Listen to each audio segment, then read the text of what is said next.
All right, so the first thing we're going to do with the $31,000 BMW M1000XR is the drop and lift test. We're going to drop and see if these downforce wings that provide the downforce at above 130 miles an hour, useful when you're going to church on Sunday, doing a $150, you get that downforce on your way to church. We're going to see if those act as good tip over protection here.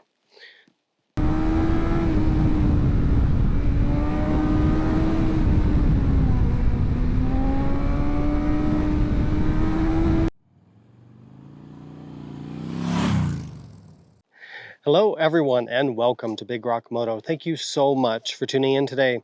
So first things first, yes, you can hear it in my voice, I am sick, but don't worry, rumors of my death have been greatly exaggerated and I will make a full recovery. The second thing is, if you could please make sure you're subscribed to the channel if you're not already.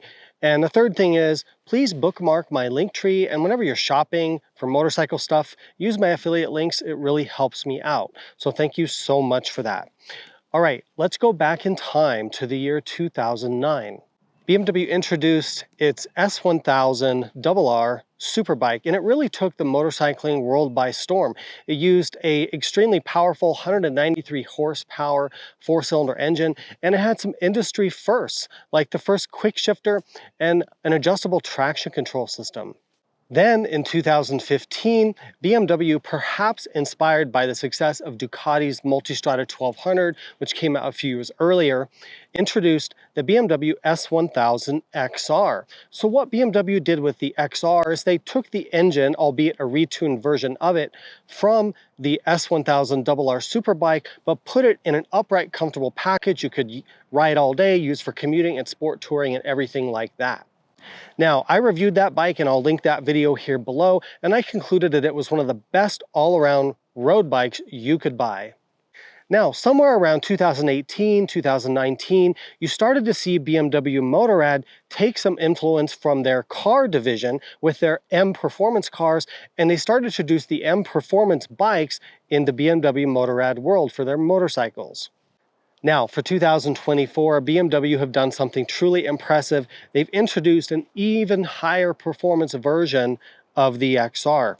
This is the BMW M1000XR, and BMW calls it the lightest and most powerful production crossover motorcycle in the world. It uses the incredible 201 horsepower shift cam engine from the S1000RR Superbike and adds a host of other performance-oriented upgrades compared to the standard XR with its measly 170 horsepower. So today I'll show you the specs and the features of the bike. We'll take it on a good test ride to show you the performance of this incredible machine. Then we'll come back here, we'll talk about the pros and cons, the competition to this bike, and we'll end with some final thoughts. All right, as we get into the review, I have a question for you, and drop your answer down in the comments below because I think this is kind of interesting.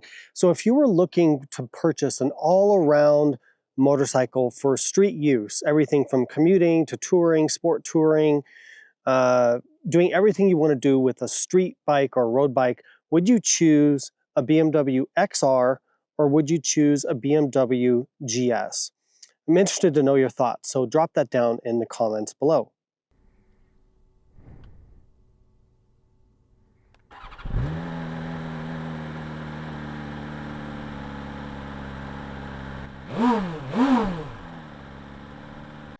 All right, let's talk about the specs on the M1000XR. So the base price of the M1000XR is about $25,000, which is about $6,000 more than the standard S1000XR with its lowly, measly 165 horsepower.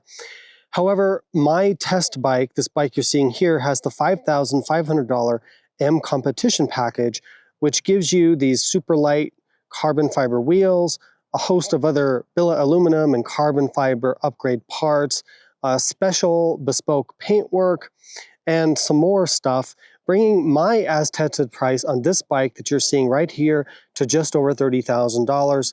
This bike also has a $200 pair of BMW accessory bar end mirrors, which I actually kind of like. So the wet weight, fully fueled up, ready to ride weight of this bike is 492 pounds or 223 kilograms.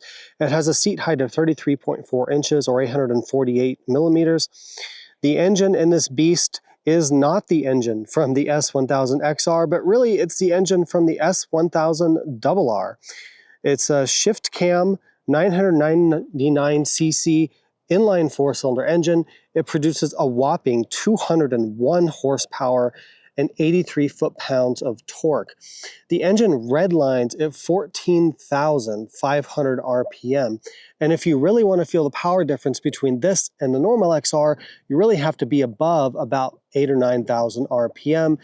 Between 8,000 RPM and 14,000 RPM, you better be holding on. Transmission on this bike is a 6-speed with a quick shifter and a slip assist clutch. The suspension is BMW's electronic DDC, or dynamic damping control. It's tied to the ride modes and has some really fine adjustability when you go into the race pro modes, and I'll show you that here in a second. The suspension travel is slightly less than you get on the standard XR. It's 5.4 inches or 137 millimeters. The brakes on the M1000XR are truly phenomenal and the best brakes I've ever tested on a motorcycle, like by far. They are Nissan M brakes, so they're not Brembo. They're much more powerful than the Brembo that you have on the regular XR and some of BMW's other bikes. So you can see the 4-piston blue painted Nissan calipers here on 320 millimeter rotors. And then the front, you can see it actually uses a radial master cylinder here, which with some adjustments there. So quite a bit different. The back brake, which barely matters on a bike like this, but you use it for stability and fine control. It looks like it is a 2-piston. You also get the blue paint on there. But let's be honest, how much does the back brake really matter on a bike like this? Tire and wheel sizes, your rear is a 200 width, 55 aspect ratio on a 17-inch. And of course, I've got carbon fiber wheels because I've got the competition package. The front is a more standard size 120/70/17, and again, a carbon fiber wheel there on the front. Fuel capacity is very generous on this bike. It's one of the good things about it. It's 5.3 gallons or 20 liters. So depending on how fast you're going, whether you're going warp 5 or warp 10, your fuel range will vary, but it's pretty good. The electronics on this bike, that's a very comprehensive and amazing package of electronics. You have a GPS lap trigger, you have got cruise control, you've got adjustable traction control. Here you can see the DTC button, which works in the race pro modes, customizable. The electronic DDC, dynamic damping control suspension, which has the fine adjustability in the race pro modes. It has lift control, wheelie control, IMUs, inertial measurements units. Everything is measured and, worked out through the electronics to give you a safe and enjoyable ride. But you also have tremendous customization when you go into your computer. All right, ergonomics and riding position on the M1000XR. We've got a seat height of 33.4 inches or 848 millimeters. It's kind of tall, and that's what you get with these so-called crossover or adventure style of bike. You get the taller seat. It's good if you're a taller rider, not so great if you're a shorter rider. Let me show you the riding position. One of the reasons that you would be looking at the XR versus a double R or a standard single R naked bike is this. Look at this riding position. I've got significant amount of leg room. I don't have an extreme bend in my knee like you would like on a race bike, like that. The pegs are relatively low, although not as low as like a true adventure bike. The reach to the bars is really reasonable. Like this would be fully upright like a Goldwing. And here's the XR. It's pretty much upright. You have the tiniest forward lean, pretty comfortable. No real issues with the riding position. And then you can see my reach to the ground. I'm 5'10" or 178 centimeters tall. I can flat foot the bike on both sides, just barely. So it's very comfortable. It doesn't feel heavy. Even if I lean it over like that, it doesn't feel too heavy. It feels pretty light, which it is. So overall, very comfortable, very good ergonomics on the XR. All right, I want to show you around the features of the XR, but first, let's talk about what are the main differences between the M1000XR, this bike, and the normal S1000XR, which is $6,000 less. So it's actually a very different motorcycle in many respects. So the frame underneath, the basic frame and chassis is the same underneath all this. However, a lot of the other stuff is different. The bodywork is different, different panels, different features. You also have things like these downforce wings here, which you don't get on the standard XR. The engine is, of course, a completely different engine. The standard S1000XR has around 165, 170 horsepower. This uses the engine from the S1000RR Superbike. It's 201 horsepower, has the shift cam, so very, very different there, much more power. The suspension and brakes are completely different on this M bike. So different suspension setup, different components, different settings, different adjustability, and also the brakes are very, very different and much improved. Not that they're bad on the standard bike, but they're just much better componentry and feel and power on this bike. The ride modes and electronics are also very different on the M version because this is designed to be used for serious track use. So there are a lot of differences with this bike. Let's go for a quick tour. You can see the lighting here in front. I've got the lights on, the LED flashers going. This bike has a carbon fiber front fender or mudguard here. You can see the radiator behind the forks. It's got a steering damper hidden in here, which is very, very nice to have. I really like the lighting elements. I think they look good. You have this beak up front, kind of adventure style. You have an adjustable windshield here. So you adjust the windshield just by going like that. Very easy to do while you're riding. Coming around to the side of the bike, trying not to get my shadow in the image here. You can see the M logo, the BMW logo, kind of some carbon pieces here, the engine. This has some, the M package gives you like these different foot pegs and levers. A lot of this is adjustable for a different fit, which is nice.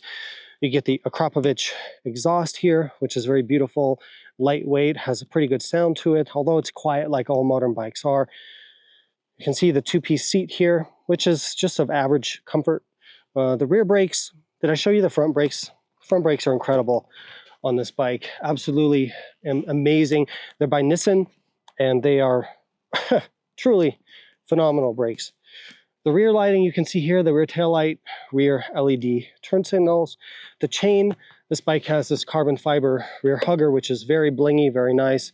Gold chain, BMW calls it their endurance chain. Side stand, again, you can see our downforce wings here.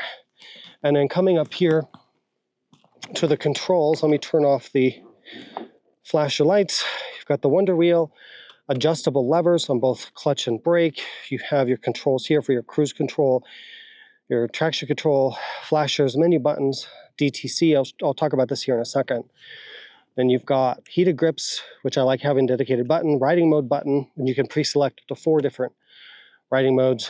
A black handlebar, which is very upright, very comfortable, tubular handlebar, not a clip-on like you get on a sport bike. You get a little storage compartment here. I have the key in mine, but you could fit like a pack of gum or a key. That's about it. You're not going to be putting a cell phone in there unless you have one of those old like Nokia flip phone things from the 90s or whatever. Windshield, I mentioned that. So you can see low position, high position. TFT dash, which as typical with BMW, is excellent. And then that's the standard display. Then I'll show you the sport display as well. If you go into sport display, you can see your traction control, your braking forces and things like that. You get a different layout with your tack and you can see your lean angles here. So that's really cool to have. Now, just briefly, this is typical BMW stuff here. If you go into, you can see your vehicle information, tire pressures, temperatures, consumptions, trip computers, all that kind of stuff. We talked about the sport mode. Then if you go over to settings, and this is where things get interesting. You can change the damping in the mode you're in. You can change the damping if you want to go firmer. And you can change the load, which is the preload on the back, to solo or passenger. Now, what I find really, really compelling about this bike, well, first of all, you can select, pre-select up to 4 riding modes. That'll be the modes that you toggle with this switch here. So you can choose the ones you want. Rain mode is very useful to me. So I just want to calm down sometimes on this bike, so rain can be nice. But on this bike, you've got Race, Race Pro 1, 2, and 3. Now, the Race Pro modes 1, 2, and 3 are customizable. This is incredibly useful for somebody who rides on the track. Let me show you what the customization is. So if I go into if I go into configuration, so I've got Race Pro 1 here. You can see the different things I can configure. Engine power, engine braking, dynamic traction control, dynamic wheel control, ABS settings, and this is your DDC dynamic damping control, which is your suspension damping, damping level, and compression and rebound. This is your front and then your rear. So if I swipe right here on the Wonder Wheel, we'll go back in here now, you can see what's so incredible about these Race Pro modes is that for Race Pro 1, I can configure everything to my liking. This is the torque and throttle response. I've got 5 levels. Engine braking, I've got 3 levels. Traction control, I've got 4 levels. Wheelie control, I've got 3 levels. ABS, if I go in here, I'll show you to change it and see it even kind of shows you here how things are going to work. ABS Pro, front, rear, distance to rear, anti-lift rear, and you can see how things are going to be set up.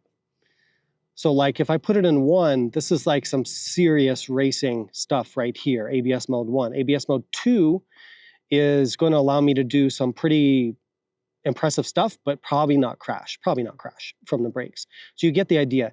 What I really like is in here in DDC, the cool thing is in these ride modes, look at so I can configure the front damping and the rear compression and rear rebound damping. I really, really appreciate this because this gives you what you would have with clickers on a bike without electronic suspension. So if I go into front damping, I've got, let's see, 14 different basically clicker settings, but it's electronically controlled. And it shows you the one it thinks it should be in for this mode, which is here number 7. So we'll leave it in that default. But you see how much fine adjustability you have? You've got the front damping, and then which doesn't separate compression and rebound on the front, which I think is interesting. You do have front preload you can manually adjust on the forks, by the way. And then the rear, you do have separate rebound and compression damping, which also have the 14 levels. This is phenomenal. You can customize this for the 3 Race Pro modes. What an amazing job BMW did setting this up. Even though I'm not a professional racer, like I have ridden on the track before, I can appreciate this level of customization and providing this here in the computer. Very, very, very well done. All right, I really can't show you the perfect, like, ultimate acceleration of this bike. It's just not possible on public road conditions and safety and all that kind of thing.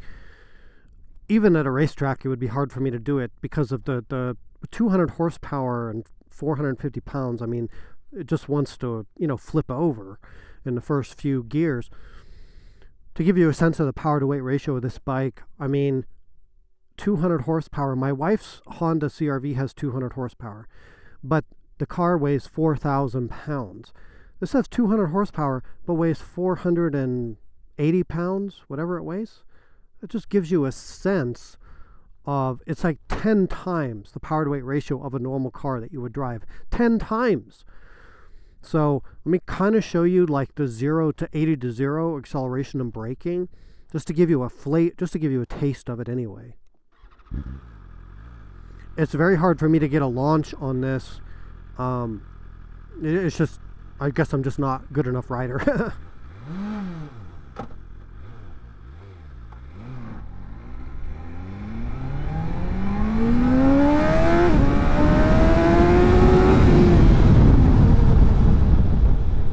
Oh my God. Even in road mode, I can feel the front wheel coming off the ground, even in road mode, but the wheelie control works really, really well.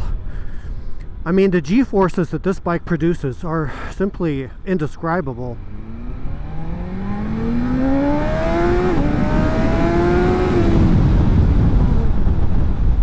And then there's so much braking. There's so much braking force. Just so much. Oh my God. This bike really gets my heart rate up.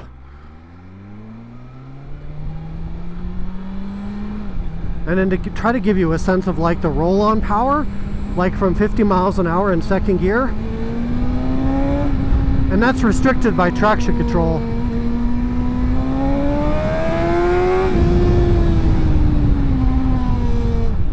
I mean, you see how fast it goes from like 50 to 100? It's insane. It's completely insane.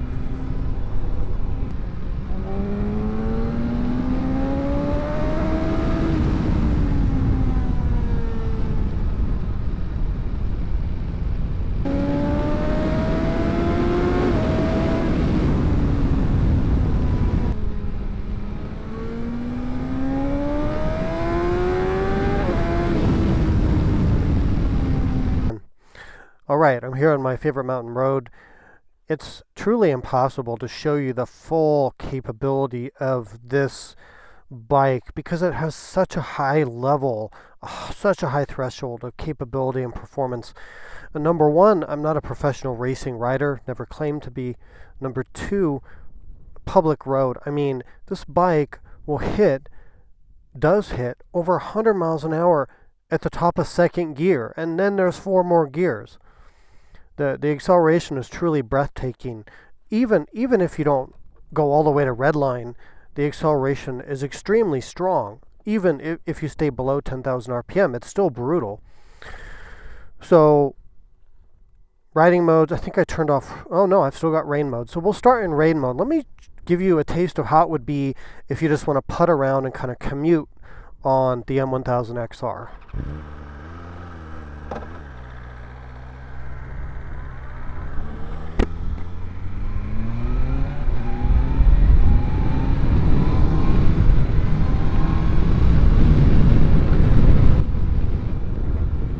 So you see, it's actually completely civilized.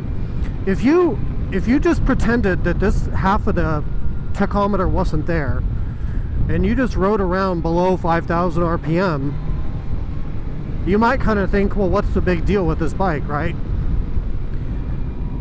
It's fine doing that. The motorcycle works, very well, even if you just short shift and kind of putt around, which is what you're going to be doing if you use this to do different things. You don't need to go 200 miles an hour commuting to work on Tuesday morning, Now, let me go into road mode.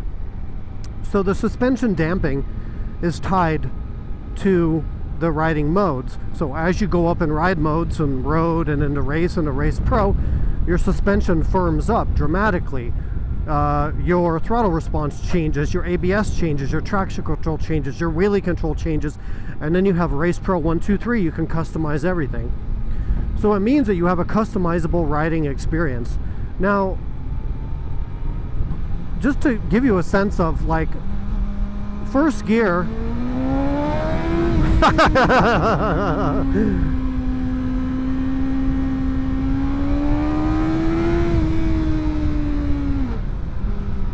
so as you start to wave to these bikers here,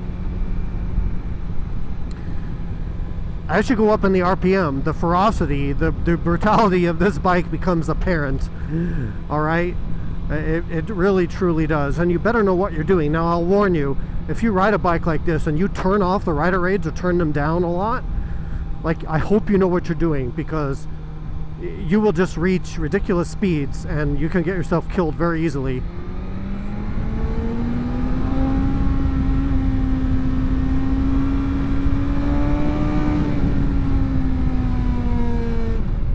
But you see what I'm talking about? Even in second gear, I'm going, what, 70 miles an hour through a corner? And it's not even scratching the potential of the bike, and I'm already going over the speed limit of 55. So riding this bike is an exercise, for me anyway, because I need to have my license to do my job, and I don't want to get fines and tickets and all that. Plus, I want to be a safe, responsible motorcyclist. It's an exercise in restraint. It truly, truly is. Because at any time, I can switch into race mode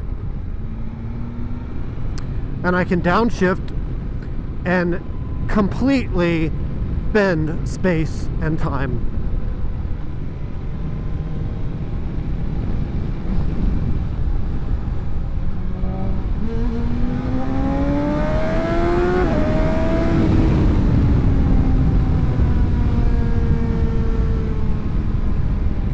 And you will be using your mirrors a lot on this bike to check for the presence of your local police officers. Oh my God.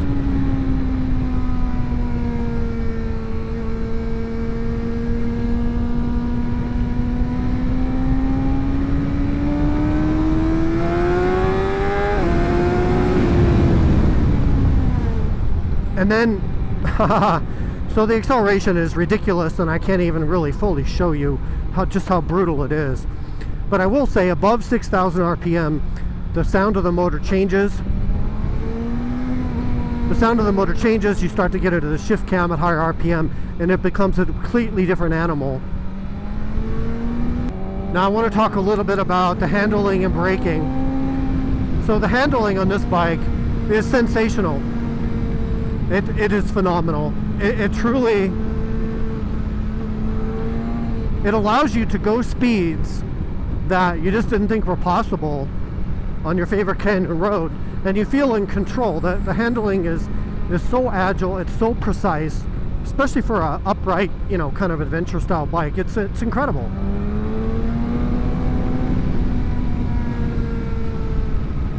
Now we have to talk about the brakes. The brakes on this bike, watch this, coming downhill, 100 miles an hour into the brakes. Well, I slid my rear there because I'm in race mode, so I have brake slide assist on my rear, so I can actually back in the rear with the ABS assisting me, which is pretty amazing. But showing you the brakes again, 75, 80 miles an hour. I mean, the braking power is, you really have to experience and to understand it. It's not just the outright power of the brakes, but like the sensitivity is so, you have like such a fine control. I could even use my pinky. I can use my pinky on these brakes, my pinky finger, and look how much brakes I get with my pinky finger. I could stop this bike with my pinky barely touching it. Like, they're so powerful, but at the same time, the feel is excellent. Very, very good feel on the brakes. Of course, the quick shifter is amazing, as you would expect. The gearbox works perfectly. I mean, all of that stuff, you know, it's A+. It's just A+ on this bike. In terms of suspension, I think this bike is really impressive because it's hard to see on the camera, but this road has all these cracks in it because in the winter this is icy and it just creates all these cracks and bumps in the road. The thing about this bike is, like, in road mode, the suspension is pretty, it opens up the damping quite a bit. It gives really good, nice control without being floaty, but it's a little bit soft and kind of forgiving over all the cracks.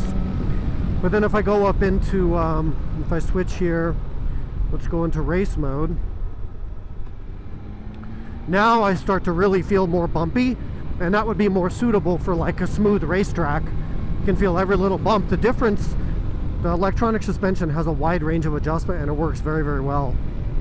Now I wanted to say the problem with this bike, but it's not a problem. But the thing with riding a bike at this level of performance is that, you know, on the average situation, you're using like 5% of what it can do. And depending on your personality, that could be a little frustrating. So if you don't have good restraint, then I wouldn't recommend buying this bike. But if you're mature enough to have restraint and know when to use the power or when not to, then I think it could be good for you. But it is so difficult to find any situation where you can even use even a fraction of the performance of this bike.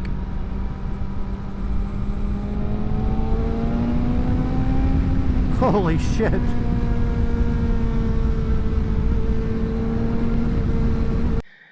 All right, so let's review the pro and con summary for the M1000XR.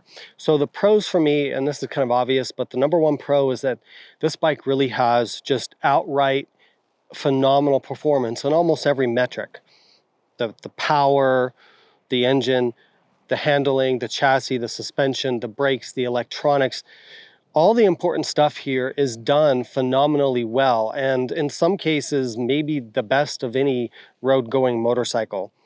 The next pro for me, the upright ergonomics and all-day comfort. Now, I put an asterisk on that because, again, the seat is not as comfortable as like a touring bike, and the engine does have some buzz to it at higher speeds, higher RPMs.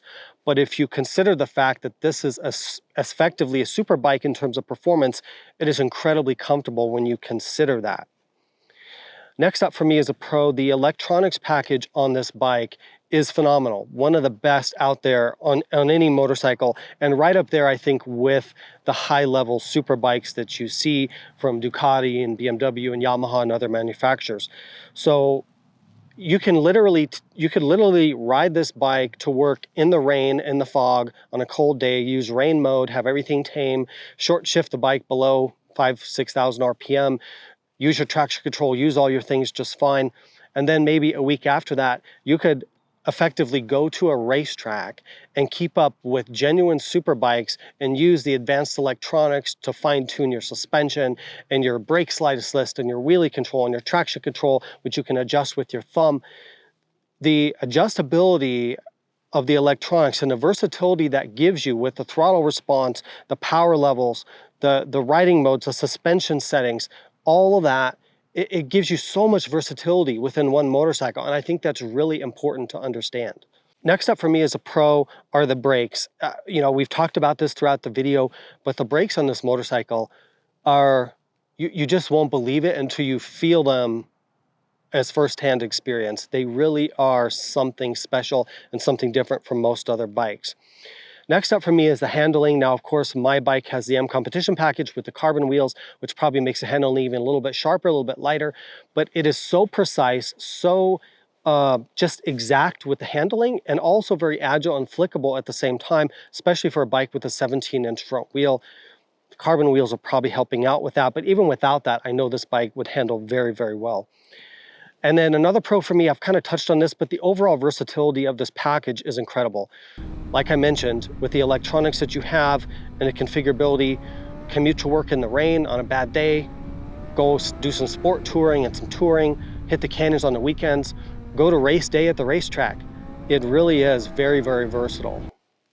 And next up for me as a pro, I think the value for the money compared to the rivals here is extremely good. If you skip the M package and just pay the $25,000, if you look at what a Ducati Multistrada V4 RS costs or similar bikes at that level, this is really a very good value for what you're getting. What are the downsides? For me, I didn't come up with too many downsides to this bike. The engine vibrations, being a 4-cylinder, and these XRs have always kind of had that, although it got a lot better in 2020 when they redid the bike. Yeah, the vibes can be a little annoying, and I don't love personally the 4-cylinder vibrations that you get from bikes like this. Also a downside, the lack of luggage options here at the back is kind of disappointing, and it kind of limits its use as an all-rounder, although the asterisk on that is that many owners have fit the rear panels and things, accessories from the standard XR so they can fit panniers and other things like that. The other potential downside is that the ride could be a little bit on the firm side for some people if you're coming from a GS or something like that. But you have to understand this bike is set up to go to a racetrack. You have the adjustability and the suspension, but the ride definitely is a bit on the firm side. All right, let's talk about the competition to the M1000XR. Let's start by comparing it to the standard S1000XR. A lot of commenters have suggested that why do you need more than that? And that's essentially true. However, the M1000XR is actually a pretty different motorcycle than the standard S1000XR. Should you get the M version? It's going to be a personal decision. Here's what I would say. If you just want that extra 20% of high performance, or you want the bragging rights of having this, or you like the looks of this, especially with this really cool bespoke paint job that the M Competition package has, or also kind of as a third thing, do you plan to go to the track frequently and use this in serious track competition? If the answer to any of those things is yes, then yeah, just get the M version. There's not many downsides to it except for the lack of luggage mounts, which I think you can fix. But yes, for most people, the standard S1000XR with its lowly 165, 170 horsepower is probably enough. All right, what about compared to the Ducati Multistrada V4 Pikes Peak and V4 RS, which is like the higher horsepower version of the V4? So yeah, that's probably the closest like direct competitor to this. The Ducatis are more expensive. They just are. And they actually don't have the performance, at least on paper, with the horsepower and the low weight of this bike.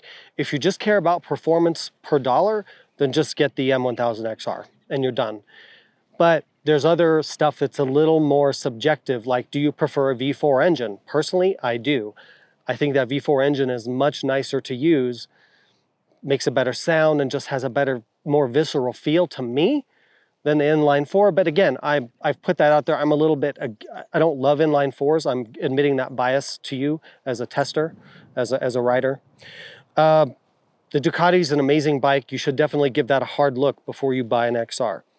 What about the Suzuki GSX S1000GX? So I recently did a full test on that, which I'll try to link here below. The GX is pretty good overall. The handling can be a bit weird until you get the suspension dialed in. You have to live with only 150 horsepower. You should save quite a bit of money, But when you look at that GX Suzuki compared to the standard S1000XR, that's where it's kind of tough. I think I would go, if I was going to get a GX, I would end up just getting an S1000XR, not the M version, for like a couple grand more. Yeah, I think the BMW would be better.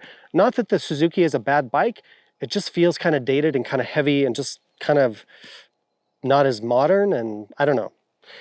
What about the R1300 GS? People have mentioned that. Would an R1300 GS with sport touring tires and maybe even a tuning kit that you can get to up the horsepower, would that be kind of a better all-around bike for most situations?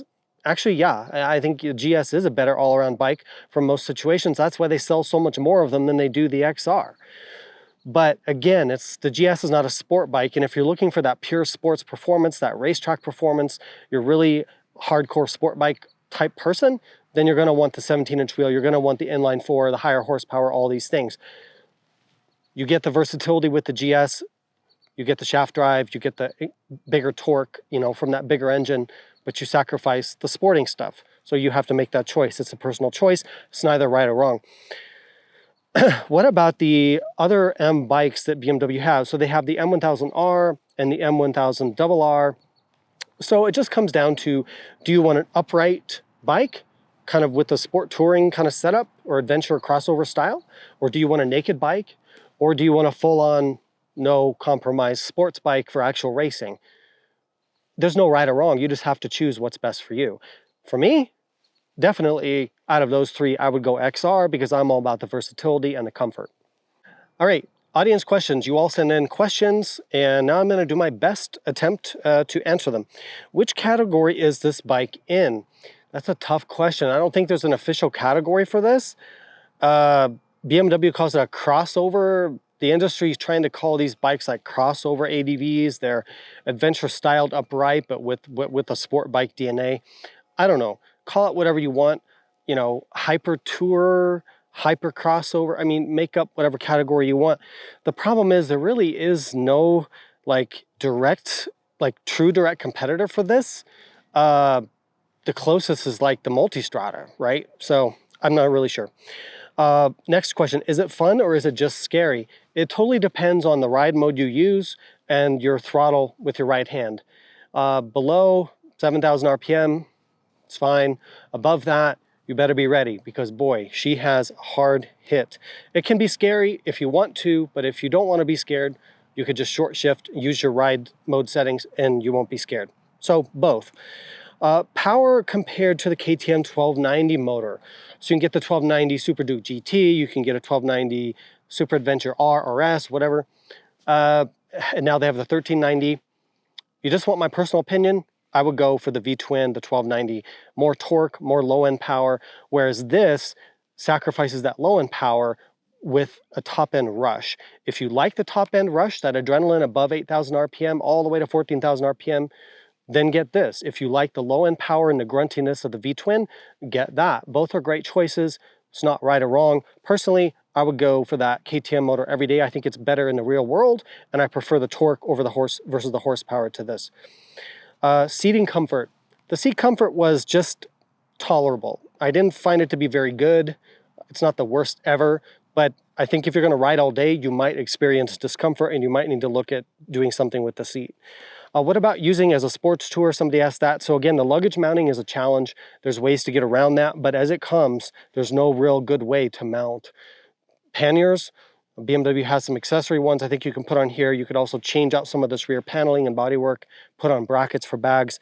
I know people in the owners groups are doing that. Compared to a GS for touring, no competition, GS wins. End of story. Is vibration still an issue? I think it is a little bit, just not as much as it used to be. When they did the refresh in 2020, they made that a lot better. The durability of carbon wheels came into question. Yeah, I would be concerned about that. Carbon wheels, not really known for their durability, going through potholes and things. I wouldn't get them. If I was buying this M bike, I wouldn't get the package. I just wouldn't want to worry about the wheels. If you do get the carbon wheels, make sure to buy, if they offer it, the wheel warranty package. I would recommend getting that if you can. Would I buy this or Multistrada V4 RS? I would get the Multistrada. I'm not saying it's better, just subjectively, what I prefer is the Ducati. I like the feel of the V4 engine better. I like the styling on the Ducati better. Even though that engine just totally bakes you, anything above 85 degrees, it's just so hot. And this doesn't have as much of that problem. I would still go for the Ducati just personally. Again, it's not better, it's just more my taste. They're both incredible motorcycles. Is this the best performance and handling package in an upright motorcycle? Yeah, I think it is. Final thoughts on the 2024 BMW M1000XR. Man, what a truly special privilege to be able to have a motorcycle like this to test and to bring this review to you. It's really been a privilege, and I really am grateful to BMW for lending me this high performance bike. Now, this review has been one of the most challenging reviews I've done since I started reviewing bikes, and there's, I think, two reasons for that. One is that this bike is almost technologically overwhelming with its features and performance and settings, and it's a lot to try to understand and to take in, from the shift cam engine to the race pro settings and the traction control and the suspension adjustments. It's really at a very high level. Number two, why this is challenging for me is that, I mean, let's be honest, I'm not capable of fully testing to the limits a 201 horsepower motorcycle, especially on public roads. Even if I took this to a racetrack, which I haven't had time to do, I'm still not good enough of a racing rider or a track rider to really tell you how good this is at the limits. There's only a few riders, really a very tiny percentage of riders who could actually do that, and I'm not one of them, and I freely admit that. So it's been a challenging test for me to do. All that being said, this bike is incredibly fast and fun to ride, has some of the most incredible suspension, brakes, and chassis I've ever tested, is incredibly well finished, has the BMW ownership experience, which is good dealer network, great warranty, good financing options. The fit and finish is excellent. It's pretty comfortable, not perfect, but pretty comfortable. I don't know what more you could really ask for in a supremely high performance road going motorcycle, especially if you want to go to the track pretty frequently and you're at such a high level as a rider that you need this. This is going to be the bike for you to get and for you to look at and test. So I hope I've done a good job with this review. I've done the absolute best I can. Please support the channel. Please bookmark my link tree. Please subscribe if you haven't. Other than that, ride safe, and I'll see you out there.